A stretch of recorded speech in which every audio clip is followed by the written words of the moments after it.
مولاي صل وسلم دائما أبدا على حبيبك خير الخلق.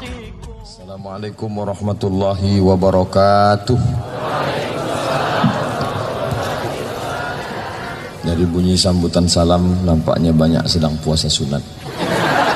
Mudah-mudahan sampai hari azan maghrib nanti. Amin ya rabbal alamin. Alhamdulillah wassalatu wassalamu ala Rasulillah wa ala alihi wa sahbihi wa man tabi'ahu wa mawalah. Encik-encik, puan-puan, tuan-tuan jemputan majlis, bil khusus Bapak Profesor Dr.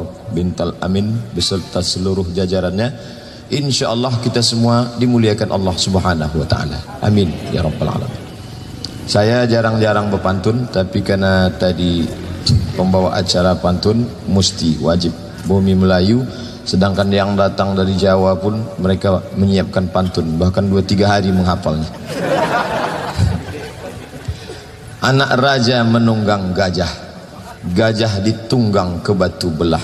Lama sudah berceramah, baru ini disambut karpet merah.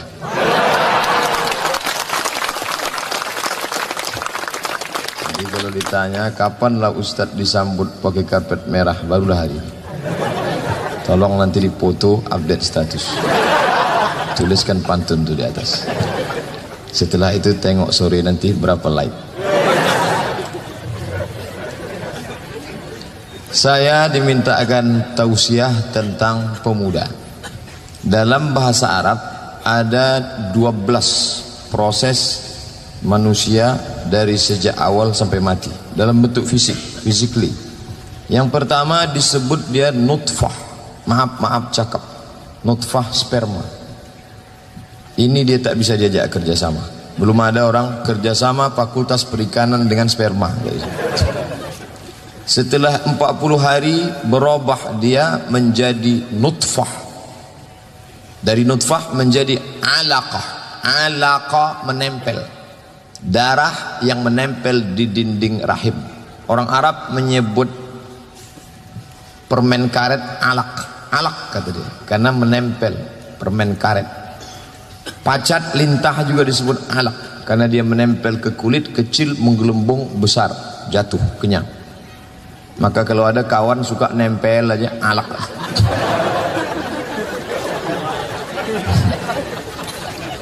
Ini pun tak bisa diajak kerjasama.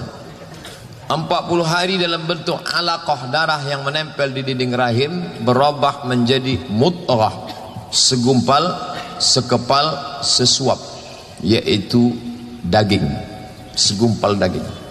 40 hari juga berubah menjadi izam. Yang keempat, tulang. Tulang di dalam rahim. Ada tulang di luar rahim. Tulang Hasibuan, Sregar, Nasution. Itu udah keluar dia udah. Yang di dalam tadi, mohon maaf alat kita tersudah mah. Allah masudah. Izam, tulang. Setelah itu berubahlah menjadi makhluk yang sempurna. Itu yang disebut fatabarakallahu ahsanul khaliqin, janin. Maka disebut ini sesosok janin. Janin diambil dari 3 huruf, jim, nun, nun. Jan, jin, jannah, janin. Artinya tak nampak. Kenapa janin itu tak nampak? Karena dia dibalut oleh 3 kegelapan. Kulit rahim, kulit plasenta, kulit perut. Maka disebut fi zulumatin salas, 3 kegelapan. Janin pun tak bisa diajak bekerja sama. Setelah itu dia keluar ke atas dunia, berubah menjadi sobi. 4 tahun ke bawah sobi. Tak bisa dibawa ke masjid. Kenapa? Karena kita pesan dia baik-baik, nah duduk di sini ya, ya kata dia. Begitu kita maju dia pun ikut muka. Ini sobi namanya. Sobi tak boleh bawa ke masjid. Kalau kita gini kan dia, shh. Habis itu kita pula digitukannya. Sobi. Setelah itu masuk fase yang ke-7, namanya mumayyiz.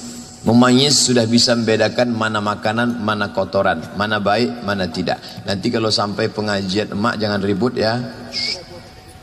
Ini mumayyiz. Setelah itu masuk umur yang ke-8, amrad. Bukan pakai dad, pakai dal, amrad. Yang baru tumbuh janggut, belum cukur. Macam saya inilah dulu itu. Disebut juga dengan aqil baligh. Aqil diambil dari 3 kata, 3 huruf. Aqala, aqil artinya tali. Kenapa disebut dia bertali? Karena dia sudah punya akal, akil, akal, tali mengikat hawa nafsu. Maka disebut aqil baligh. Kalau tertangkap, akil mukhtar. Akil baligh. Karena ada yang baligh tapi tak akil. Maaf cakap, itulah anak yang idiot. Itu bukan permintaan dia, takdir dari Allah. Umur 15 tahun, akal 5 tahun. Dia baligh tapi tak akil. Maka yang 8 ini akil baligh.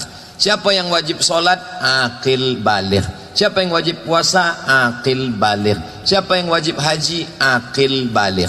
Adapun orang yang baligh tidak akil, tak wajib. Makanya kalau ada adik-adik tadi tak solat subuh, itu baligh tapi tak akil, belum wajib lagi. Yang ke-9, setelah akil baligh barulah dia masuk syabab. Inilah anak muda. Dalam bahasa Arabnya namanya syabab. Umur syabab itu sampai berapa? Tadi Pak Dekan mengatakan kita ini sebetulnya masih pemuda. Jangan salahkan. Karena syabab itu sampai umur 50 tahun. Itu masih syabab lagi. Ustadz, saya 27 lagi masih.